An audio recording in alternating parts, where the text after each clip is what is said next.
He was just waiting for the right moment, that perfect cinematic instant to ask her to be his wife.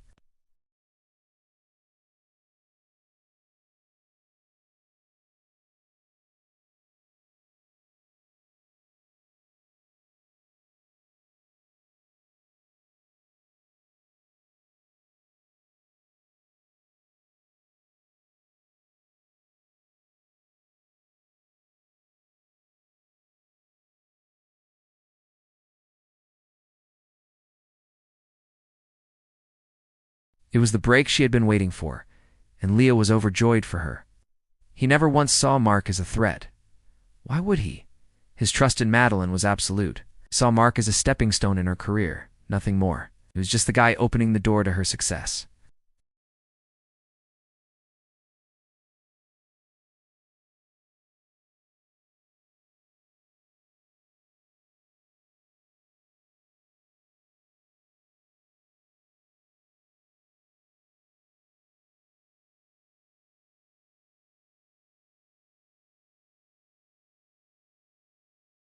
He tried to dismiss it as professional camaraderie, telling himself he was just being insecure.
Laughter.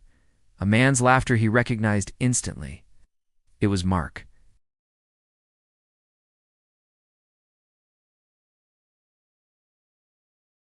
In the living room they had built together, on the sofa where they had dreamed of their future, Madeline was in Mark's arms. The world stopped. The air left Leo's lungs. The trust he had guarded for 8 years shattered into a million irreparable pieces in that single, devastating moment. There was no big fight, no screaming match.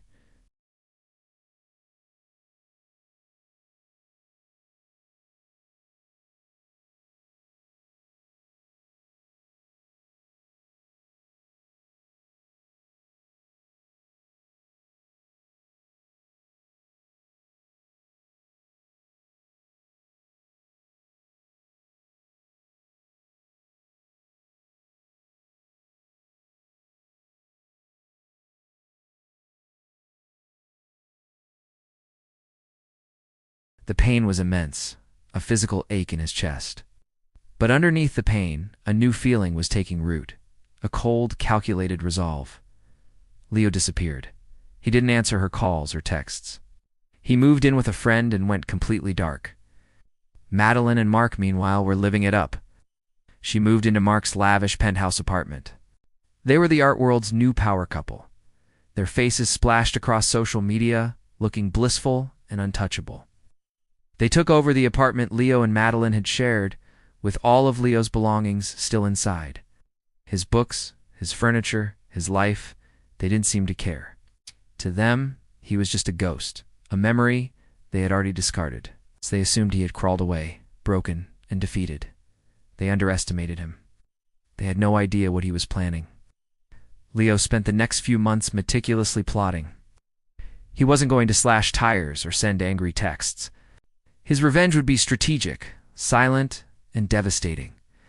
He remembered everything about Madeline's finances, her business dealings, the little details she'd shared with him over the years. He also knew Mark's reputation.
The offer was accepted. Suddenly, Leo, the jilted ex-boyfriend, was Mark's new landlord. He owned the ground beneath his rival's feet, but he didn't announce it. He waited. He let Mark and Madeline continue their blissful ignorance. He let Mark sign new artists, plan new exhibitions, and sink deeper into debt, all within a building that now belonged to him. The final piece of his plan involved Madeline's art. He knew her style, her process, better than anyone. He also knew which of her early pieces she had sold to private collectors. Through his shell company, he began anonymously buying them up, quietly acquiring a significant collection of her most formative work. The day of reckoning arrived on the one-year anniversary of the gallery's grand opening, and the night Leo's heart was broken.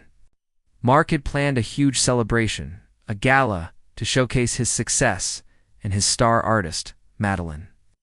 The gallery was packed with critics, collectors, and the city's elite. And then, at the peak of the event, the legal notices were served.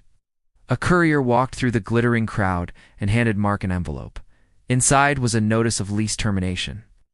Due to multiple breaches of contract related to financial instability, he had 30 days to vacate the premises.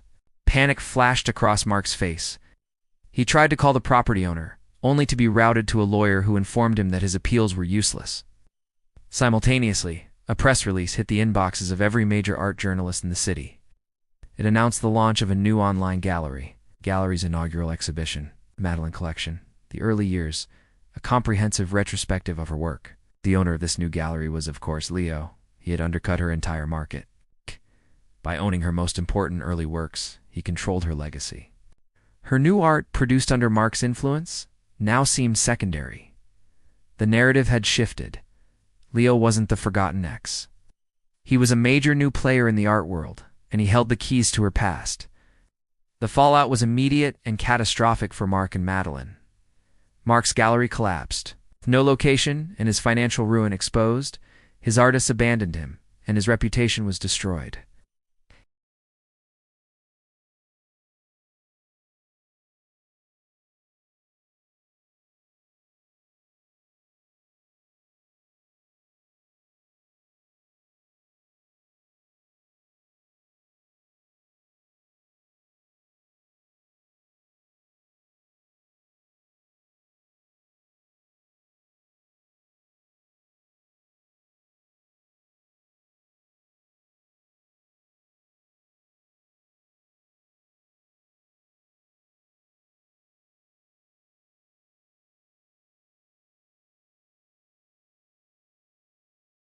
Thanks for watching, and don't forget to like and subscribe for more stories.